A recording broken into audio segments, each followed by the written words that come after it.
হয় ক'ব লাগিব যে 29 তাৰিখৰ এটা বিয়লি 1:30 বজাৰ এটা ঘটনা যোৰহাট টাউনৰ মাজমজিয়াত এক নৃশংস হত্যাকাণ্ড সংঘটিত হৈছিল। এই হত্যাকাণ্ডত মোহন দাস নামৰ এজন ব্যক্তিৰ যিহেতু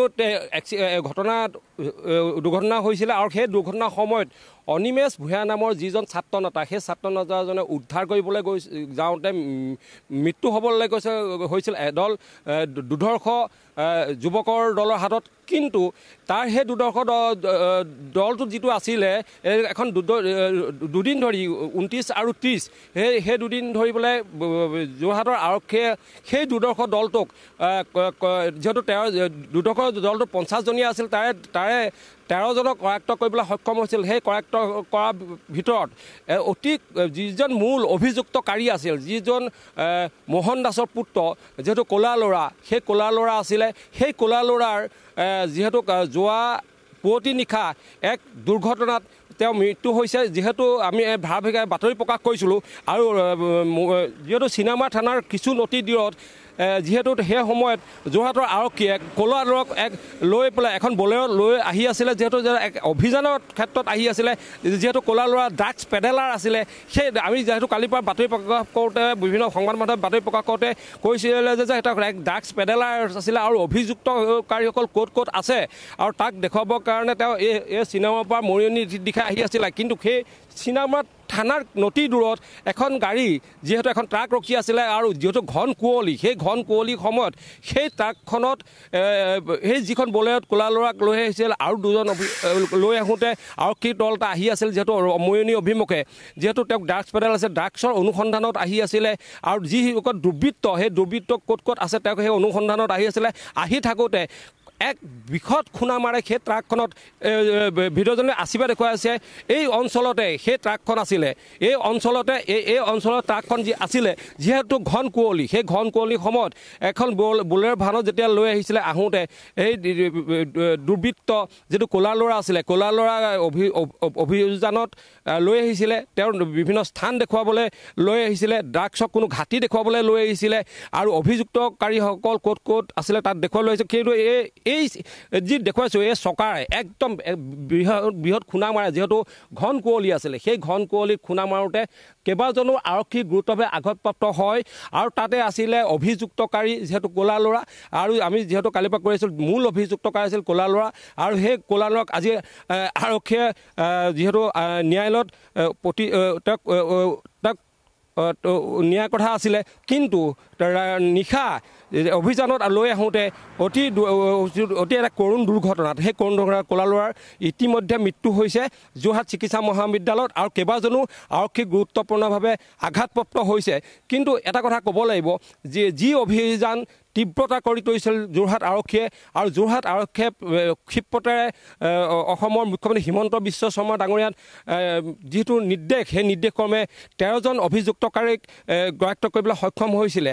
আৰু সেই ধাৰাবাহিক যি কালিৰ পৰা আমি ধাৰাবাহিক প্ৰাগে যি বাতৰি প্ৰকাশ কৰি আছিলোঁ আৰু তাৰ মূল অভিযুক্ত যিটো ক'লা ল'ৰাক কালিৰ পুৱাৰ ভাগত তেওঁক আৰক্ষীয়ে গ্ৰেপ্তাৰ কৰিবলৈ সক্ষম হৈছিলে।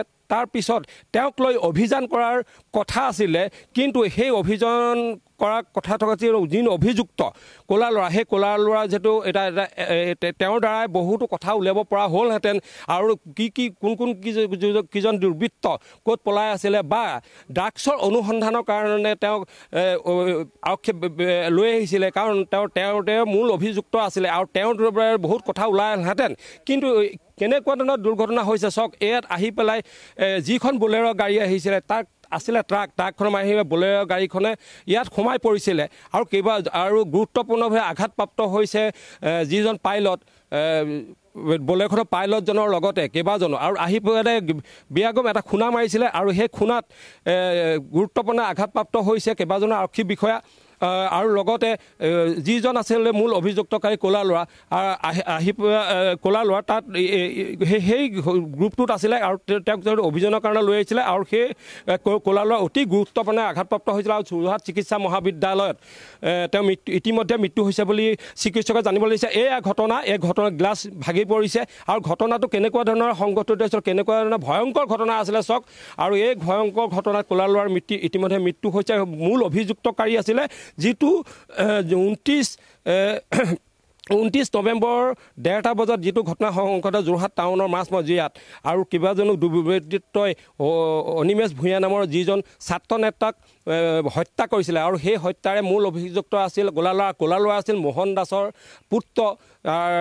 সেই ক'লা ল'ৰাৰ দ্বাৰাই বহুতো কথা যিহেতু যোৰহাট আৰক্ষীয়ে উলিয়াব পাৰিলহেঁতেন আৰু সেইকাৰণে সেই অভিযানৰ কাৰণে মৰিয়নি দিশে আহি আছিল, যোৰহাটৰ পৰা মৰিয়নি দিশে আহিছিল আৰু যোৰহাটৰ পৰা মৰিয়নি দিশে থকা এখন ট্ৰাকত বৃহৎভাৱে যিখন বলেৰ' অভিযানৰ কাৰণে আনিছিলে সেইখন খুনা খাই সেই পৰিৱেশটো আছিপে দেখুৱাই আছে কেনেকুৱা ধৰণৰ ভয়ংকৰ দুৰ্ঘটনা আছিলে এই প্ৰত্যক্ষ কৰিব পৰা যায়। আৰু দেখা যায় যে চিনেমা অঞ্চলত এছিয়াৰ ভিতৰত সৰ্বাধিক কুঁৱলী পৰে আৰু সেই কুঁৱলী পৰাত যিসমূহ ট্ৰাক, অকল এখন ট্ৰাক নহয় বহুতো ট্ৰাকে ৰখাই থকা কালি যিহেতু এখন ট্ৰাক এনেকুৱা ৰখি থোৱা আছিল তেল ডিপুৰ পৰা কিছু নতি দূৰত আৰু সেই ট্ৰাকখনৰ দলে বলেৰ' যিখন বলেৰ' গাড়ী আহি আছিলে যিখন অভিযানৰ কাৰণে আনিছিলে মৰিয়নি দিশে, সেই অভিযানত ক'লা ল'ৰাৰ মৃত্যু হৈছে। আৰু তেওঁ যিহেতু বিভিন্ন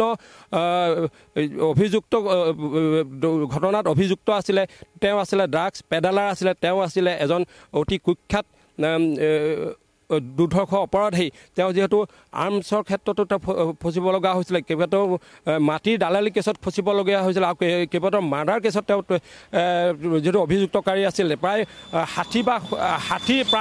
60খন কেছ এতিয়াও যোৰহাটৰ ভোগদৈ পুলিবৰ যোৰহাট চিনামৰা সদৰ থানাত তেওঁ কেছ আছে। কিন্তু সেই যিজন অভিযুক্ত সেই অভিযুক্তকাৰীজনকে আনি পেলাই আৰক্ষীয়ে সোধপোছ কৰিবলৈ আনিছিলে আৰু এটা অভিযানত লৈ অহা হৈছিলে আৰু তেওঁৰ দ্বাৰা বহুত কথা উদ্ধাৰ হ'লহেঁতেন।